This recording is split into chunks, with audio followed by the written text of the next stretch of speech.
नमस्कार मित्रों, जय माता दी। स्वागत है आप सभी का हमारे YouTube चैनल में। तो मेष राशि वालों, 15 मार्च, 16 मार्च, 17 मार्च 2022 दिल दिमाग काम करना बंद कर देंगे। जी हाँ दोस्तों, आपकी नींद हराम होने वाली, बहुत गहरा सदमा लगने वाला है। आप ही की गलतियों का खामियाजा आपको भुगतना पड़ रहा है। तो वीडियो महत्वपूर्ण है, अनुरोध है इसे शुरू से लेकर अंत तक देखिए। पसंद आए तो लाइक करें, साथ ही कमेंट सेक्शन में जय माता दी के जयकारे लगा दें। तो चलिए दोस्तों, हर हर महादेव का नाम लेकर वीडियो की शुरुआत करते हैं। मेष राशि वालों, वीडियो की शुरुआत करेंगे एक अनमोल विचार के साथ जो आपकी ज़िंदगी में सकारात्मक परिवर्तन लेकर आएगा। देखिए, अगर कोई एक तरीका असफल होता है तो उसे स्वीकार करें, उससे सीख लेकर दूसरे तरीके अपनाएं और आगे बढ़े। प्रयास करना असफलता का ही एक हिस्सा है। अगर हमें असफलता से हम डरने लगेंगे तो प्रयास करने से भी डरेंगे। सफलता उन्हीं लोगों को मिलती है जो कोशिश करने में पीछे नहीं हटते। असफल होने पर उससे सीख लेकर हमें आगे बढ़ना चाहिए। अगर बार बार असफलता मिल रही है तो लक्ष्य ना बदलें, काम करने का तरीका बदलकर फिर से प्रयास करें।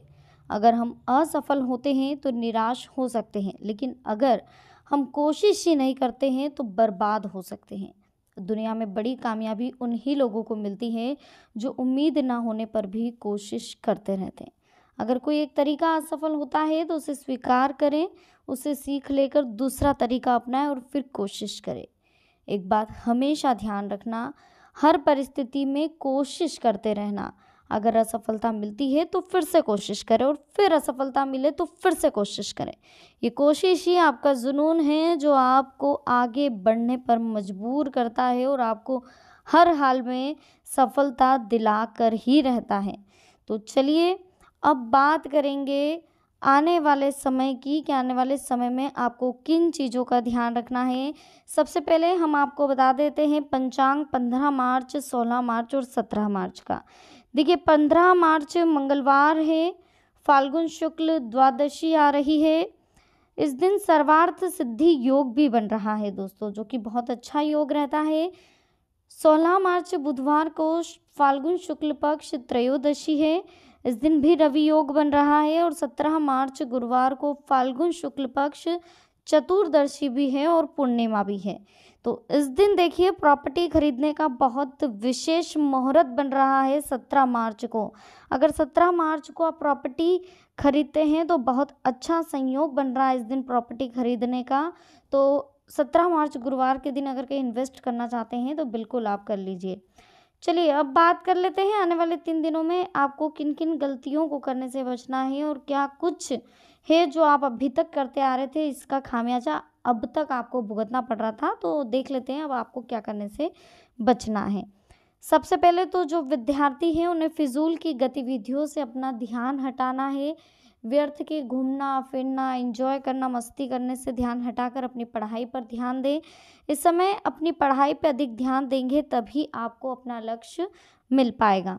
पुराने मुद्दे को लेकर किसी के साथ वाद विवाद होने की स्थिति बन रही है तो सावधानी रखें, समझदारी से काम लें, परिस्थितियां संभल जाएगी। अगर कहीं पुराना मुद्दा उठ रहा है तो वहाँ शांत होएं, मौन होएं, जिसे जो बोलना है बोलने दीजिए। आप शांत रहकर, मौन रह कर के सुनकर बात को निपटारा करने की कोशिश करिए।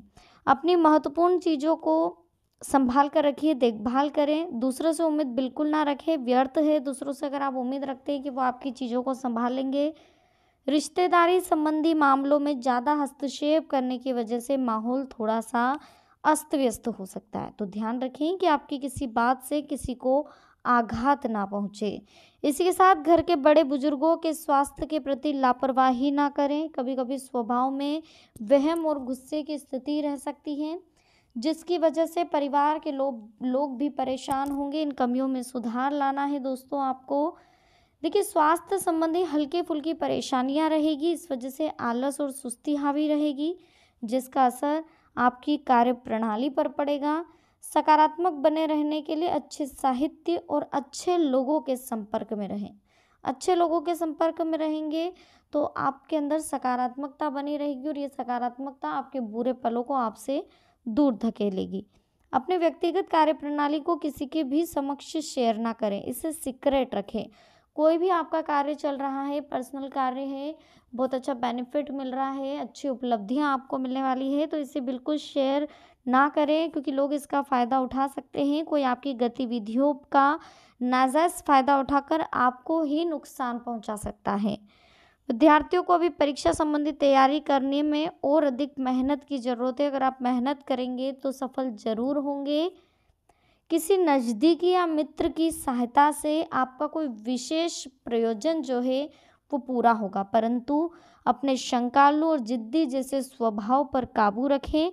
युवा वर्ग को अपना टारगेट हासिल करने के लिए अभी और अधिक मेहनत करने की ज़रूरत है। परिस्थितियां कुछ प्रतिकूल हो सकती है, हालांकि थोड़ी सी सावधानी से आप परेशानी से बचेंगे। अगर कोई मुकदमे संबंधी कार्रवाई चल रही है तो अनुभवी व्यक्ति के सलाह मशवरा से दूर होगी। कोई अप्रिय समाचार आपको मिलने वाला है जिससे मन आपका थोड़ा सा उदास हो सकता है। किसी नज़दीकी संबंधी से मामूली बात पर कहासुनी भी हो सकती है जिसका असर पारिवारिक संबंधों पर पड़ेगा। तो खरीदारी करते समय भी अपने बजट का ध्यान रखें और मामूली बात पर कहासुनी हो सकती है, इसलिए ज़्यादा किसी से भी बोलते समय शब्दों का चयन करें। ज़्यादा सोच विचार करके आपको बात को आगे बढ़ाना। अगर आपको लग रहा है कि व्यक्ति आपकी बात को गलत वे में ले रहा है, सही नहीं समझ रहा, तो उस व्यक्ति से बिल्कुल दूर हो जाइए। किसी नज़दीकी संबंधी के स्वास्थ्य को लेकर चिंता आपको रह सकती है। आर्थिक मामलों में सावधानी बरतने की ज़रूरत है। इस समय अनावश्यक खर्चों की दिक्कत बनी रहेगी। कुछ समय बच्चों के साथ भी उनकी समस्याओं को सुलझाने में ज़रूर बिताएं। कहीं भी पैसा खर्च करने से पहले उचित सोच विचार करें, वरना फिजूल खर्ची हो सकती है। दिन के दूसरे पक्ष में कोई दुखद समाचार मिलने से मन बेचैन होगा। संतान की कोई हरकत भी आपको परेशान कर सकती है।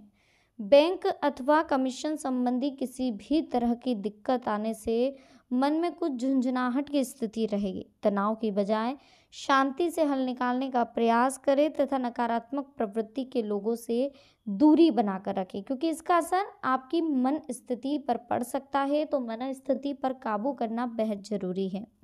अपने सपनों को साकार करने के लिए अभी बहुत अधिक मेहनत और परिश्रम की ज़रूरत है। जल्दबाजी में लिए गए निर्णय नुकसानदायक रह सकते हैं, तो फालतू गतिविधियों को छोड़कर अपनी पढ़ाई पर आपको ध्यान देना है। इसी के साथ बिजनेस में आपको किन चीज़ों का ध्यान रखना है वह भी समझ लीजिए। दोस्तों, बिजनेस में आपको सबसे पहले तो किसी नए कार्य की रूपरेखा को क्रियान्वित करने का बड़ा उचित समय है। साथ ही वर्तमान व्यवसाय गतिविधियां तो ऐसे ही चलेगी। आप अपनी क्षमता व योग्यता का भरपूर इस्तेमाल करें। ऑफिस में आपकी कार्यप्रणाली में कुछ कमी हो सकती है। कार्यक्षेत्र में उचित व्यवस्था रहेगी। छोटी मोटी परेशानियां आ सकती है, लेकिन समय रहते निपट भी जाएगी। ऑफिस में किसी तरह की राजनीति चल सकती है, तो चापलूस लोगों के प्रभाव में ना आए और अपने कार्य पर ध्यान बनाकर रखें। देखिए, अपने सपनों को साकार करने के लिए अभी बहुत अधिक मेहनत और परिश्रम की ज़रूरत है। तो ध्यान रखें, व्यवसाय में किसी नए कार्य की अगर आप रूपरेखा बनाकर चलेंगे तो अच्छा आपको बेनिफिट हो सकता है।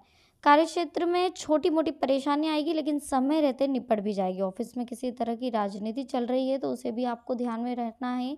किसी कर्मचारी की वजह से बिजनेस में परेशानी आएगी, जिसकी वजह से आप पर काम का दबाव बहुत रहेगा। ऑफिस में नौकरी संबंधी मामले में आपको अपने अधीनस्थ कर्मचारियों के प्रति कड़ा रुख रखना पड़ेगा।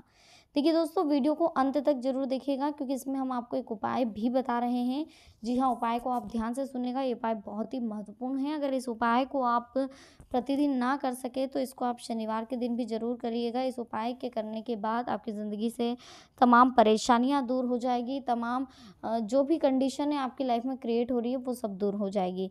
देखिए, सबसे पहले आपको क्या करना है दोस्तों, ध्यान से सुनिएगा। शिवलिंग पर आपको जल चढ़ाना है। शिवलिंग पर जरूर डेली आप जल चढ़ा सके तो बहुत अच्छी बात है, नहीं तो सोमवार को, जैसा भी आपको लगे, जो तिथि अगर आपको अच्छी लगे, कोई बार आपको फिक्स करना हो तो आप कर सकते हैं। सोमवार को भी चढ़ाएं तो बहुत अच्छी बात है। तो शिवलिंग पर आपको जल चढ़ाना है तांबे के बर्तन से। इसी के साथ ये बात ध्यान रखिएगा कि आप किसी भी 11 के दिन चांदी की कोई भी चीज़, छोटी से छोटी चीज़ भी आप अगर किसी को दान करते हैं तो उस व्यक्ति को दान करने के बाद में आपके घर की सारी परेशानियां दूर हो जाएगी। कांस्य का दान आप जरूर करिएगा। तो ध्यान रखिएगा, 11 के दिन आप ये चीज़ जरूर करके देखिए, आपके घर की सारी दरिद्रता खत्म हो जाएगी, आपकी सारी कंडीशन सही हो जाएगी। इसी के साथ शिवलिंग पर जल चढ़ाना बिल्कुल ना भूलें। तो दोस्तों, आज की वीडियो में हमने आपसे बात करी है 15 मार्च, 16 मार्च और 17 मार्च 2022 के बारे में। वीडियो अगर आपको पसंद आई हो लाइक ज़रूर करें, साथ ही कमेंट सेक्शन में जय माता दी जरूर लिखें। इसी के साथ अगर चैनल को अभी तक सब्सक्राइब नहीं किया है तो कर लीजिए, बेल आइकन को प्रेस कर लीजिए ताकि आने वाली और भी लेटेस्ट वीडियो आप तक आसानी से पहुंच सके। मिलते हैं नेक्स्ट वीडियो में। अभी के लिए आप सभी को बहुत बहुत धन्यवाद। जय माता दी। हर हर महादेव।